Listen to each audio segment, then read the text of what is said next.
Morning everyone. Next आप लोग का क्लास है फंक्शंस ऑफ ब्लड। क्या क्या फंक्शंस है ब्लड का। अब ब्लड बॉडी में है मेरे कितना परसेंट वेट के अकॉर्डिंग, जितनी वेट है उसका 8% बॉडी में ब्लड है। बॉडी में ब्लड है तो वो वेस्ट नहीं जाएगा, कुछ ना कुछ वो अपना काम करेगा, यानी फंक्शंस करेंगे वो अपने। तो फंक्शंस करेगा वो अगर बॉडी में ब्लड, तो क्या क्या फंक्शंस कर रहा है। तो यहाँ रेस्पायरेशन कर रहा है, एक्सक्रीशन कर रहा है, मेंटेनेंस कर रहा है, न्यूट्रिशन प्रोवाइड कर रहा है, रेगुलेशंस कर रहा है, किसका, वाटर बैलेंसिंग का, रेगुलेशंस कर रहा है बॉडी टेम्परेचर का, फिर ट्रांसपोर्ट ऑफ हार्मोन्स कर रहा है। उसके बाद है डिफेंस अगेंस्ट इन्फेक्शंस के अकॉर्डिंग काम कर रहा है, फिर कोगुलेशन पे काम कर रहा है। सबसे पहले रेस्पायरेशन। तो रेस्पायरेशन होता क्या है, रेस्पायरेशन है क्या। तो रेस्पायरेशन ट्रांसपोर्ट ऑक्सीजन, कहाँ है, transport oxygen from the lungs to the tissue and of carbon dioxide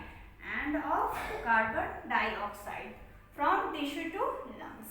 हम लोग सांस लेते हैं तो उसमें क्या है, ऑक्सीजन जब हम लोग को नहीं मिलेगा तो हम लोग क्या कर जाएंगे, डेथ हो जाएगा हम लोगों को। तो ऑक्सीजन चाहिए हम लोगों को, बिना ऑक्सीजन के हम लोग जिंदा नहीं रह सकते।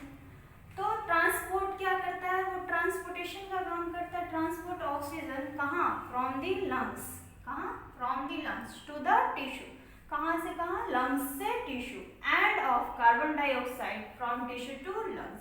और जो कार्बन डाइऑक्साइड रहता है उसको क्या करता है, टिश्यू टू लंग्स, यानी टिश्यू से लंग्स में ले जाता है। जो ऑक्सीजन रहता है, ऑक्सीजन को क्या करता है, लंग्स से टिश्यू में ले जाता है, और कार्बन डाइऑक्साइड को टिश्यू टू लंग्स में ले जाता है। क्यों, क्योंकि हम लोग को ऑक्सीजनेट करके फिर क्या करता है, बॉडी में प्रोवाइड करता है। अब हम इससे पिछले वाले क्लास में आप लोग को बताए थे कि ब्लड का कंपोनेंट्स कौन कौन सा होता है। एरिथ्रोसाइट होता है, ल्यूकोसाइट होता है, प्लेटलेट्स होता है, और फ्लूइड प्लाज्मा होता है। अब इरिथ्रोसाइट में आ रहा था, यानी आरबीसी आ रहा था, रेड ब्लड सेल्स आ रहे थे। तो रेड ब्लड सेल्स का आप लोग को लाइफ स्पैन पता होगा कितना होगा, 120 डेज प्लस माइनस 10 डेज या 20 डेज, किसी बुक में रहता है। ठीक है, तो फंक्शन यहाँ हम जान रहे, फंक्शन में respiration, transport oxygen from the lungs to the tissue and of carbon dioxide from tissue to lungs. ये ऑक्सीजन को लंग्स से टिश्यू तक लेकर के जाता है, और कार्बन डाइऑक्साइड को टिश्यू टू लंग्स लेकर के जाता है।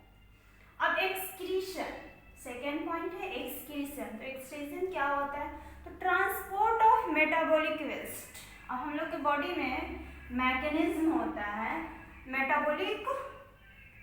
मेटाबॉलिज्म होता है, तभी तो हम लोग अगर सपोज दैट कुछ खाना खा रहे हैं या किडनी तक या लंग्स तक कोई ऑक्सीजन पहुंच रहा है, तो जब तक वो मेटाबोलाइज नहीं होगा, मेटाबॉलिक सिस्टम नहीं चलेगा, तो कैसे पहुंचेगा।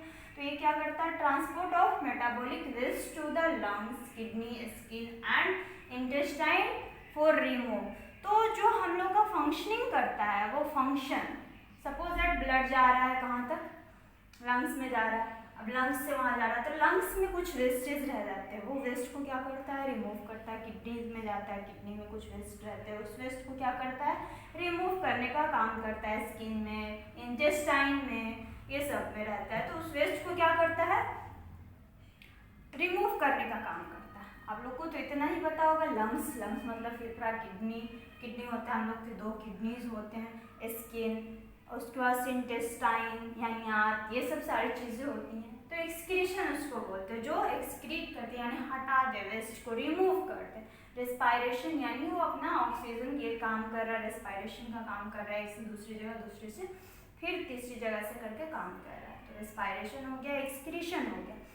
थर्ड है maintenance of normal acid base balance. ये क्या चीज़ का काम करता है, तो maintenance of normal acid base balance. Acid base को क्या करता है, बैलेंसिंग करता है, नॉर्मल। थर्ड है nutrition, transport of absorb fatty acid, ये fatty acids monosaccharides and amino acids. ये क्या करता है, transport of absorb fatty acids, monosaccharides and amino acids. उसके बाद है फिर आप लोग का रेगुलेशन ऑफ वाटर बैलेंस। ये वाटर बैलेंस को क्या करता है, रेगुलेट करता है, हम पानी पीते हैं तो। उसके बाद है regulation of body temperature.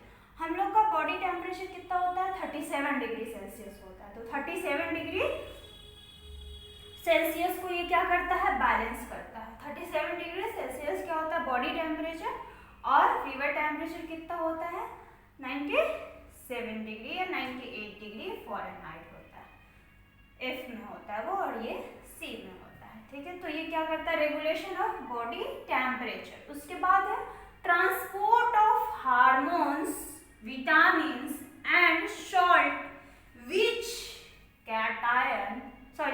contain cations and anions। ये क्या करता है, transport of hormones, vitamins and salts. Cation में आ गया आपका सोडियम, पोटेशियम, ये सब कैटायंस में आता है। एनायंस में क्लोराइड, पोटेशियम, ये सब आते हैं आपके एनायंस में, ठीक है। तो ये क्या करता है, हार्मोन्स को, विटामिन्स, सॉल्ट्स, कैटायंस और एनायंस को कंटेन करता है, भेजता, ट्रांसपोर्ट करता है, ठीक है। उसके बाद है defence against infection by the white cell and the antibodies. अब हम लोग बताए थे पिछले क्लास में, आप लोग को बताए थे कि इसका कंपोजिशन क्या क्या होता है, ल्यूकोसाइट्स, आरबीसी और प्लेटलेट्स और फ्लूइड प्लाज्मा। तो ल्यूकोसाइट मतलब WBC, white cells, white blood cells. तो ये डिफेंस अगेंस्ट इन्फेक्शन, इन्फेक्शन के अगेंस्ट ये क्या करता है, काम करता है और एंटीबॉडी बनाता है। Defence against infection by the white cells and the antibodies. उसके अगेंस्ट क्या करता है, काम करता है, defence against infection by the white cells and the antibodies, ठीक है। ये इन्फेक्शन के अगेंस्ट काम करता है। हम लोग क्या होता है, नॉर्मल कोई सा ऐसा मौसम चेंज हो रहा है, इन्फेक्शन लग रहा है, बारिश हो रही है, इन्फेक्शन लग गई, फीवर आ गई, तो ये सब व्हाइट ब्लड सेल यानी डब्ल्यूबीसी क्या करता है, उसके अगेंस्ट काम करता है और उसको किल करने का काम करता है। नेक्स्ट है आप लोग का कोगुलेशन ऑफ ब्लड। कोगुलेशन मतलब क्या, स्टॉप ब्लीडिंग। क्या करता है, स्टॉप ब्लीडिंग। अब कहीं हमारा कट लग गया, ऐसा करके हम जा रहे हैं कहीं, यहाँ किसी चीज से लग गई या किसी कहीं गया, उसका फिंगर में कहीं कट हो गया। अब कट हो गया तो ब्लीडिंग हो रहा है, ब्लीडिंग हो रहा है तो ब्लीडिंग कुछ देर के बाद देखते आप लोग रुक जाता है। तो रुक जाता है, कैसे रुकता है, वहाँ पे क्या होता है, क्लॉटिंग फैक्टर आ जाता है, क्लॉट कर जाता है, यानी ब्लड वहाँ पे जम जाता है। क्लॉटिंग मतलब जम। अब जमता किसकी वजह से, तो हम बताए थे पिछली क्लास में आप लोग को कि डब्ल्यूबीसी होता है, आरबीसी होता है, प्लेटलेट होता है। प्लेटलेट क्या काम करता है, क्लॉटिंग का काम करता है। वही coagulation of blood to stop bleeding by the mechanism of the clotting. ये क्लॉटिंग के मैकेनिज्म पे क्या करता है, स्टॉप करता है ब्लीडिंग। तो हमारा प्लेटलेट्स यहाँ पे रोल निभाता है क्लॉटिंग करने का, यानी कट लग गया। कट लगने के बाद आप लोग कभी सोचे ऐसा कि कट लगने के बाद वो ब्लड ऑटोमेटिक क्यों रुक गया। अगर ना रुके तो नहीं रुकेगा तो पूरा ब्लड लॉस हो जाएगा, लॉस हो जाएगा तो फिर ब्लड अगर लॉस हो गया हमारे बॉडी में तो कोई भी मैकेनिज्म काम नहीं करेगा, हमारा ऑक्सीजन नहीं पहुंच पाएगा, ऑक्सीजन नहीं पहुंच पाएगा तो हम क्या हो जाएंगे, हमारा डेथ हो जाएगा। तो इसीलिए क्लॉटिंग फैक्टर होता है इसमें, क्लॉटिंग का काम करता है। तो क्लॉटिंग का काम प्लेटलेट्स हमारे करते हैं। प्लेटलेट्स काम कर करके उसको क्या करते हैं, जमा देते हैं, क्लॉट कर देते हैं। क्लॉट करने के बाद वो ब्लड रुक जाता है। इसीलिए प्लेटलेट्स की वजह से क्या होता है, ब्लड स्टॉप हो जाता है। स्टॉप होने की वजह से वो ब्लड रुक जाता है। तो ये आपके क्या रहे, ब्लड के फंक्शंस रहे। ब्लड के फंक्शंस क्या रहे, respiration, excretion, maintenance, nutrition, regulation, transportation, उसके बाद infection against work, infection against काम करता है जो हमारा, तो इन्फेक्शन अगेंस्ट वो एंटीबॉडीज बनाते हैं ये चीज़। उसके बाद है कोगुलेशन ऑफ ब्लड, यानी ये सारी चीज़ करते हैं। रेस्पायरेशन में समझ गए, एक से दूसरी जगह, दूसरे से फिर तीसरी जगह पहुंचाना एक रेस्पायरेशन होता है। एक्सक्रीशन मतलब transport of metabolic waste to the lungs, kidney, skin of the intestine of remove करता है वो। Maintenance of normal acid base balance. उसके बाद न्यूट्रिशन, न्यूट्रिशन क्या हो गया, transport of absorb fatty acids monosaccharides, aminosaccharides से फैटी एसिड है, regulation of water balance, regulation of body temperature.